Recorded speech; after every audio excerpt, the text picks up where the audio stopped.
Abby. And I'm Alicia. And this is the Stay Well podcast. We appreciate you guys bearing with us these last few weeks. We were a little bit sicky / a lot of life changes going on. Busy, yes. Plus trying to plan a wedding. Life is just crazy right now, but we obviously want to be there for you guys and still keep up with this podcast. So we are back today.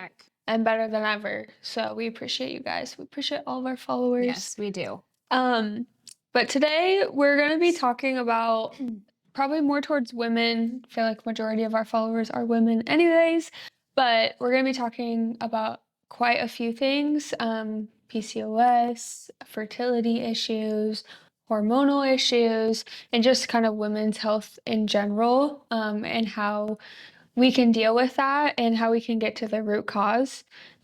We just feel like so many women feel off. Like I've felt that before, and I'm sure, Mom, you have too. Many times. And sometimes men don't understand, but we go through different periods of our life, and specifically in our cycle too. I feel like we have different areas in our cycle where we'll feel good or we'll feel off or something like that. So we just feel like we want women to feel heard, because we know sometimes they don't feel heard and like how they're feeling, and it gets kind of pushed to the side, and women are just supposed to continue on with their lives. But it's not always easy. But the men following us, we appreciate you, and this is good for you to listen to too, because then you can understand what your women or daughters or wives or whoever, moms, go through. And also there would be lots of episodes for men too. So shout out to our men for understanding our and the support we our get. Issues that we have. All the fun things and dealing with us. Dealing with us in our bad times, but also ups and downs and hormones and all the good stuff. So But the first thing that I specifically wanted to talk about is PCOS. So full disclaimer, obviously we are not doctors, so don't quote us on doctors' advices or whatever. If you have a real issue, please go to your doctor. But also make sure that your doctor is hearing you and what you have to say. Be an advocate. Be an advocate for your own health, as we always say. But PCOS. I have friends who have PCOS. They have told me their symptoms and what they're going through. But I also know a lot of women recently, I've heard, getting PCOS or getting diagnosed with PCOS. And it's just, people just don't know until they get tests done or whatnot, because it's kind of a hard thing, I feel like, to know if you have get diagnosed with. But I also feel like specific doctors don't look at the underlying issue. It's either like, hey, let's put you on birth control or something like that, to be like, oh, maybe this is not PCOS, let's just put you on a pill, which I personally don't agree with. I've never been on birth control and plan to never be on birth control. Well, it can cause a lot of hormonal issues down the road too. And I have lots of friends that have been on birth control for long periods of time, and it's caused issues for them. So it's probably a good thing. Certain forms of birth control. Certain forms. Like pills or anything like that. Exactly. Obviously, there's other forms of birth control that's different. But I wanted to talk about the root causes. So I did a lot of research on PCOS recently, just because I was like, I just feel like I want to be knowledgeable about it when people ask me about it. Even though I don't have it personally, I still want to be able to share that information. I just want to talk about the root causes, and then we can kind of dive deeper into each one. But what I've read up on is the biggest root cause is actually insulin resistance, which is so interesting because I don't think anybody has ever really talked about that personally, of what I've heard from other friends. And somebody explained it really nicely in this little thing that I printed out, article that I printed out, and I wanted to read it because I'm like, oh my gosh, that helps me understand, because I'm not a doctor. I don't understand how your cells work in your body, but we do know that PCOS is there's a root cause to it, obviously, and there's a lot of things that I kind of knew about it in terms of diet and things that can help it anyway. But like she was saying in the article she printed out about the insulin resistance, that was one thing that I had heard about a while ago. So I'm glad that she found out some more about it. So sorry to interrupt No, you. you're good. It says it's one of the main drivers of PCOS, which is interesting. But it says insulin is the hormone that tells your cells to take in sugars from the bloodstream. So it says think of it like the key that unlocks the door to your cells. So normally your cells respond to insulin, take in the glucose, which gives them the energy they need to do their jobs. And then as a result, the glucose in your blood goes down. But with that insulin resistance, the cells ignore the signal from the insulin and don't take in glucose as they should. And then as a result, your cells are low in glucose or energy, and your blood sugar goes up and spikes. So your cells are literally starving while there is plenty of glucose available. And this leads to also killer carb cravings, is what it says, which is interesting. Even though everybody craves carbs sometimes. Some people do, more than but others, and there's yeah. reasons for it. Just like some people crave sugar more than others, and there's Yeah. reasons for it. So. Yeah. And then if you do have that insulin resistance, but also PCOS, it can lead to certain things like irregular periods, it says weight gain, and if left unchecked, you can have a higher risk of getting type 2 diabetes. So if you think that you have this insulin resistance, please go get checked your insulin. And that's one thing that I was reading up on is most doctors actually don't know to check you For that, for the yeah. insulin resistance. When they hear you have that. They usually check like your hormones and stuff like that, or be like, oh, how are your periods? Because I know a common issue with PCOS is you have very irregular periods or Yeah. painful periods as well. So they're not actually looking at the insulin resistance. And I've actually heard from a friend who has PCOS, talk about a little bit of the insulin and saying like, oh, there's actually articles and research done saying like Ozempic or Mounjaro or those medications that are for diabetes and are insulin actually helps PCOS. Wow, which those aren't good for you, but like, yeah, but it would help. It would make sense. Yeah, it would make sense. And yeah, if and you I have think that going on. and I think if you have to be on those medications to help, I think that's totally fine, Yeah. There's ways to go about it, but like, For if you sure. have diabetes, you have to be on the Yeah, insulin, for sure. Yeah. and whatnot. But yeah, it's kind of interesting to think about. But the Yes. insulin resistance, I honestly never would have been like, oh yeah, PCOS, because you just don't think they go hand in hand. But Yeah. And I remember hearing about that like quite a while ago, and I thought that was so interesting, but never dug deep enough because I don't personally deal with the PCOS, so neither do you. But no, lots and lots and lots of people, and even friends of mine that have it. So, yeah. And so this article I found, she actually has a podcast too, so shout out to her. And she has like a couple different things that I would love to tag because I think if somebody is going through this PCOS journey and just has questions, I think she probably is the best person to go to or like search up on, because she wrote this article specifically, but her name, I don't know her name, but her her website is the Hormone Dietitian. So she's a dietitian and she deals with a lot of hormones. And so I think, and she's a PCOS coach, which I thought was really so that's cool. like her So she knows her stuff. specialty pretty much. That's amazing. Yeah, that's why I was like, I trust this article and sharing it and sharing the things. But one of the things she did say is, the problem is conventional doctors are rarely checking insulin levels. And it says, even though insulin can start rising a full decade before your blood sugar and hemoglobin A1C start to go up. So it could be like working in your body and you just never know, like even 10 years ago, which is crazy. But yeah, if you think that you have this issue, please go see your doctor. Yeah. And talk about this. Yeah, please.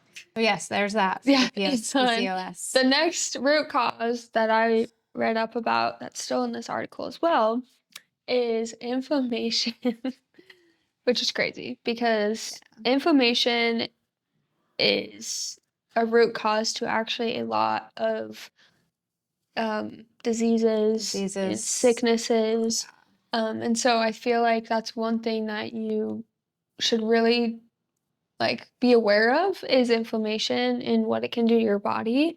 And there's a lot of things that can trigger inflammation, even like normal things. Like I know exercise can Sometimes it can, depending on what you're doing. But I will say for like right now, I'm dealing with some inflammation. I have a little bit of a flare for something, and I'm a very healthy person and I eat really well. I take care of myself. I exercise to my limit or to the limits where I feel comfortable with. And I just have stress is another one that I will say can cause a ton of inflammation. So regardless of, I typically can keep it all lower with my lifestyle and the way that I choose to live my life and the choices that I make. But sometimes you can't control the inflammation that happens. And for me, one little thing can tip me. And then if I have lots of stress going on with different things in life, then it will tip me over the edge. And then I have a ton of inflammation that I have to work on trying to get it back down so I can feel better. So that's not fun, but there's a lot of things that we can do to keep the inflammation down. Yeah. Sometimes you can't always control when things do happen, the inflammation, but it can cause a lot of things. And I think a lot of people are aware of that. It can cause a lot of health problems. And I think if you live a certain lifestyle, you probably have inflammation all the time. And that can ultimately lead to, I know it can cause larger issues down the line if you don't live the right lifestyle. And I feel like people aren't educated about that. I feel like this, specifically in America, they are just like eat whatever you want kind of thing. And there's so much like processed foods and so many toxins that we live every day with that people are just unaware of, like, oh, this is actually causing a bigger issue down the line than you think it is. And their body's in a constant state of inflammation. Yeah. Instead of like, for me, usually I'm not, but then You have things little, tip me. Yeah. So, little, and then I need to work on getting that down. But like most people are in like a constant state of inflammation. yeah. And it is scary and it can cause some real issues down the line for sure. Yeah. And doing your research, because obviously, like, feel like specifically with PCOS, there's certain things that you can do, but like honestly for everything and just to like feel better every day, I think just changing your lifestyle and specifically like your diet, because there are certain foods that are going to cause more inflammation than others. And this article that I was reading, it actually had attached The dogs are playing in the background. They have had fun. attached a like PCOS diet. So it gives you ideas of meals and snacks and whatnot that you can make that are going to be low in inflammation. So I feel like that could be a good everyday, honestly thing, not specifically just for PCOS, but just to bring it into your life. Yeah, and just doing your research of like, okay, what foods are really high in inflammation, and just be aware of like what foods could be causing that, or like what things in your everyday life are causing inflammation. Because it can be, I mean, the majority of it is probably what we put into our body, but also our environment and, all the toxins and chemicals and everything else. And they all just are in combination with all of that. So. But already the last. So we touched a little bit on stress. So obviously, let's be real, everyone gets stressed out sometimes, but stress can cause a lot of issues too. Same with the inflammation, like it all goes hand in hand. So obviously, like just being as less stressed as you can, obviously easier said than done. Yeah, it is easier said than done. But your like nervous system, being able to calm your nervous system in times of stress, like breathing and just doing the things that make you happy. Or sorry about the dogs. No. They're so cute though. Just all the things that can keep your nervous system in check. But stress is is a huge, and like honestly being like realizing, saying, hey, this thing is causing me stress. Like for example, guys, let me give you an example. My job was very, very stressful, and I was in sales for a pharmaceutical company.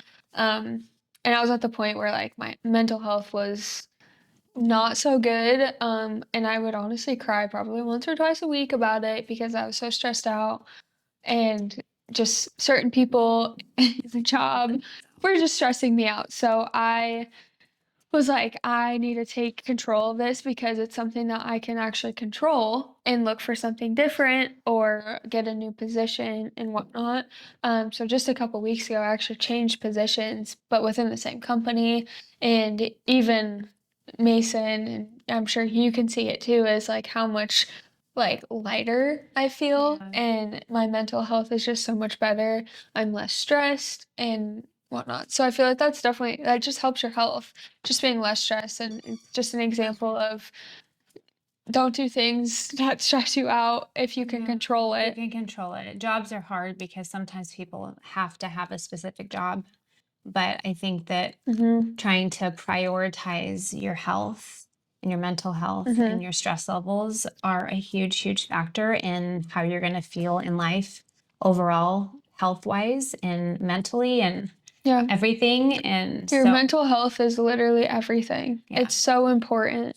It is, and So, you have to prioritize that, and we've known lots of people who have been able to kinda change things in their life to yeah. prioritize that, but for me, I am a little bit more of a high stress person, so if I usually I can handle stress, but then when there's, like, so many different factors and it all All coming comes together. yes, then it's like, "Whoa," then I really have to learn to like breathe through it and do the things for my nervous system to Mhm. keep it healthy because it can be so I mean it honestly can be a factor to PCOS to cancers to like all the different health things that go on in the world. It's a huge factor in it and all of that can cause the inflammation that's in the Yeah. body. So, Yeah.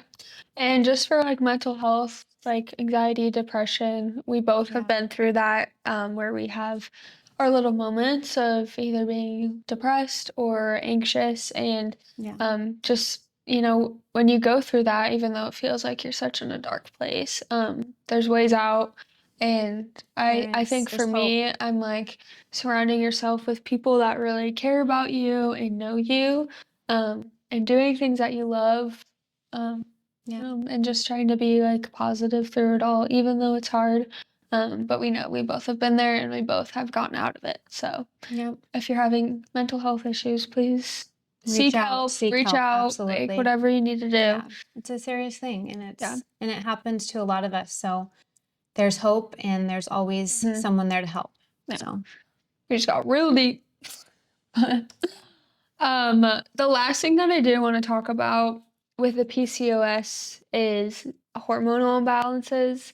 That's another like root cause of PCOS is if your hormones are not balanced. And I know yeah. I know every person who has PCOS, it's different. But I know having a high testosterone um, plays a big part in that, and low estrogen and Yeah. whatnot. I don't know It's just if all your of the hormones are things, just but all yeah, whacked out, which a lot of us women deal with yeah, hormone imbalances all I the deal time. with But it. yeah, Yeah, like I get my blood work usually once a year, and I had gotten it done 2 years ago. Everything looked fine, everything was normal, and then come the next year, it was all wacky, and I was like, "What the heck? Like I haven't done anything different." It just was all wacky. So I was able to get put on supplements. I'm not a big believer in getting put on like, medication there's specifically. not really I don't much know. besides birth control. I feel like that Yeah. I mean, I don't really know because Yeah. I'm not But sure, but the supplements are yeah. very helpful. Yeah. But I had too much estrogen. So I had to bring that down. And then I had another one that I think I didn't have enough of. And so I had to kind of regulate that with medication. And I was anemic, of course. I knew that was going to happen because Yeah. my mom's anemic and then Nana's anemic, right? Yeah. Yeah. So I was like, just runs in the Which family. a lot of women are. I mean, it does run in our Yeah. family for I think a sure, lot but of women deal with and that. that can be a huge factor in hormones as well. With your iron, your ferritin is low. Hmm. So that's another thing to ask, if you Yeah. do get your hormones checked by somebody that Hmm. specializes in it, make sure you ask it, they probably will already check that, but that is a big thing too, the iron levels Yeah. makes a difference. So Yeah, I was real low. Your girl was real you were low. low. And it was funny because I was like, the first time I got my hormones checked, I don't know, I was probably like 22 or 23, and it was good. And I was like, oh, I'm not gonna get the iron issue that my mom has. Yeah. And then when I got it checked, I'm like, "Oh, shoot, I just knew it was coming Yeah. eventually." So, And I've had it. I've had that for years. I mhm. remember having my babies and like sitting in the parking lot waiting to pick them up, and I would just want to take a nap. And I'm like, what is going on? And every time, every like couple years, I'd go in and they'd be like, you are so low. So then I'd have to get on a supplement. But yeah, Yeah. it can affect your hormones too. So Yeah, but there's ways to balance out your hormones that isn't like a medication or just yeah, birth control. Like for example, I'm on calcium deglucarate. deglucarate. I Mhm. always say it wrong. Which helps bring down my estrogen, which Mhm. I was breaking out actually too because I had such an excess amount of estrogen. There was just certain symptoms that I had that I just knew. I was like, that's from the estrogen. But acne is a big thing. So that actually helped bring my estrogen down. And I'm actually on a medication, not a medication, a supplement. Supplement. I think it's supposed to be for PCOS because it's literally called PCOPX, which is interesting. But that helped balance my other hormone where Yeah, and then you got your blood work rechecked, right? And it was yeah, like and it was perfectly on perfect. balance, which is such a blessing. Yeah. So yeah. So it just sometimes you Takes have some to do the work. work. Yeah. Yeah. Sometimes you have to do the work to That's figure worth it all it. out, but it's So worth worth it. it. And we're all going to go through those ups and downs, but we can get through it and figure out what's going to make us feel the best and help our Yeah. bodies to try and be the best. So, Yeah. But there's more root causes to PCOS. I know they talked about gut imbalances as well. gut is huge for everything. Yeah, If you I know have a you know leaky that. gut, yeah, you But have a leak. Your gut is like connected, literally yeah. connected to everything. And if you have any gut issues, it can cause inflammation in Mhm. your whole body. Gut and brain are connected, so whatever's going on in your gut's gonna happen in your brain as well. So Mhm. it's definitely important to try and figure out if your gut is healthy. So or try and work on getting it healthier. So Yeah. Yeah. yep. The next thing and last thing that I wanted to talk about today was just a little bit of infertility because we know it's really big in this world, I feel like. And I feel like More more so in now than it was. yeah, Yeah, I was just gonna and say it's like always been there, I but feel like you hear about it more now, and there's just more women I feel like that are struggling with that. And so honestly, it just makes me really sad, and I feel like I'm really passionate about that because obviously you're a woman. I'm a woman and I don't want to deal with that personally, and I know other women don't want to deal with that. Um, and so I know we had a previous podcast about certain things that we use in our daily lives that are toxin free. Hmm. And so I kind of just want to bring that back up. That kind of ties with infertility, is just addressing, hey, like maybe you need to reduce your toxin load in your household or in your everyday life that, What you put on your body yeah, or in your body. yeah, that could be causing infertility. So That could be a part of it. That could just yeah. be a little And part there's of it yeah, to and help the there's load. so many things that could be the root cause of Yeah, there really infertility, and is. you probably honestly don't really know why, unless you like see a doctor, or Yeah. whatnot. But there's so many little things that could contribute to being infertile. But I think like reducing those toxins can really help you and I honestly probably help with Help with PCOS too. so many things. Yeah, Yeah, there's just so many things that it's all tied together, I feel it like. is. It's Yeah. like living a toxin-free life, eating good foods, nourishing your body with that stuff, just helps with your whole Overall health. state. Yeah. Yeah, whole health, mental health, infertility, Yeah. little PCOS, whatever. Yeah. Um, And there's so much more about infertility too. Like there's so many more things that yeah, we could talk about, but just like that was kind of the brief thing. yeah. We could go more in detail Yeah, with it. but I think like a lot of what we talked about with PCOS kind of goes hand in hand, like the nutrition, what you're eating every day can cause, like don't eat a lot of processed foods because, that has Yeah. chemicals and random stuff that you probably don't even know what it is that it's getting in your body. Yeah. And you I mean, you're really, not going to be perfect at it. yeah, Like of we course. always say, Guys, I eat a cookie every now yeah, and you then, got to don't go worry. have stuff. But I think just for the most part is keeping the majority of the processed foods down Yeah, it really does make a huge and difference. eating whole foods. Yeah. So there's a lot Then of different things. we should make a cookbook. Oh, that'd be a good idea. I like that That'd be idea. fun. People would probably love recipes. Yeah. You guys like recipes? Cookbook coming Easy at you ones? soon. Yeah. Easy ones that are like anti-inflammatory. Yeah, but they still taste really good. Yeah. Yeah. That'd be a good We idea. can do that. Yeah.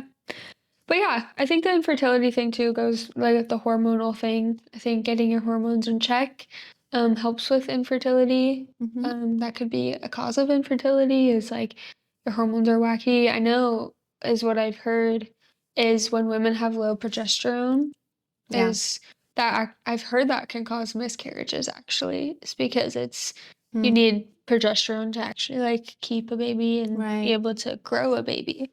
So definitely getting your hormones in check if that's something that you want to do. Yeah. But yeah, I think just taking care of your mind, your body, emotional health, All of it. etc. Yeah. Will help with any of honestly diseases, any sicknesses that you have. Or even future ones that could happen. Not even just PCOS, I think just everything in general. Yeah. Overall health. Yeah. Yeah. But that's all we had today for the podcast. Yes, that's about it. If We you have guys lots more to come though. Yeah, if you guys have any questions or want us to talk more in depth of anything that we just talked about, we'd love to do that for you guys. Just drop a comment. And I Always. am going to tag this hormone dietitian because I was reading up on her stuff and I just loved what she had to say. She probably has good info out there and Really articles good that info. people can just get on there and read. Yeah, specifically about PCOS too, but also about hormones, which is Hormones in important. general. Yeah. So I'll drop the link to her site, and then hopefully we'll get a cookbook by like in a couple months. Yeah. Definitely We'll will work take a on little that. bit, but Yeah, I think we'll that'd be fun. We got some good stuff. Yeah. Yeah. But yeah, anyways, thank you guys for Thank you guys listening so today much. and bearing with us with our crazy life Crazy life right in a now, couple but weeks. yeah, But it'll settle down soon Yeah. and then we can really dive into all the things that we've been thinking about we want to talk Yeah. about. So, But yeah. we hope you guys stay well and just know that you are loved. You are loved.